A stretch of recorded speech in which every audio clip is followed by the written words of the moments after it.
तुम्ही Nagpur bench clerk या पदासाठी फॉर्म भरलेला असेल, त्याची शॉर्टलिस्ट अजून आलेली नाही.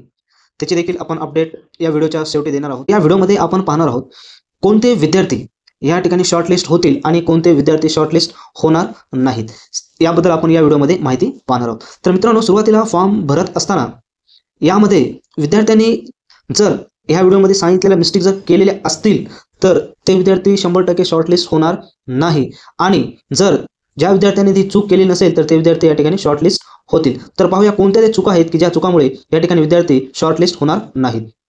मित्रांनो, पहा, ॲडमध्ये सांगण्यात आलेले होते की या ठिकाणी विद्यार्थ्यांनी जे काही ग्रॅज्युएशनचे मार्क आपण टाकत आहोत ते मार्क त्यांना लास्ट इयरचे मार्क टाकायचे होते. किती? लास्ट इयरचे मार्क टाकायचे होते. परंतु जर तुम्ही ॲग्रिगेट टाकलं असेल तर अशा विद्यार्थ्यांचा फॉर्म हा सरळ सरळ रिजेक्ट होतो. तसेच त्या ठिकाणी ज्या विद्यार्थ्यांनी CGPA मध्ये जर मार्क टाकले असतील आणि पर्सेंटेज जर टाकले नाही तर अशा विद्यार्थ्यांचे सुद्धा या ठिकाणी फॉर्म डायरेक्टली काय होतील, शॉर्टलिस्टमध्ये येणार नाही. डायरेक्टली असल्या विद्यार्थ्यांचे फॉर्म देखील या ठिकाणी रिजेक्ट 100% होतील. पहिला प्रश्न शॉर्टलिस्ट होण्याचा. तर मित्रांनो, तुमचे जे काही हाय क्वालिफिकेशन्स आहे त्या सर्व हाय क्वालिफिकेशन्सनुसार ही शॉर्टलिस्ट लागत असते.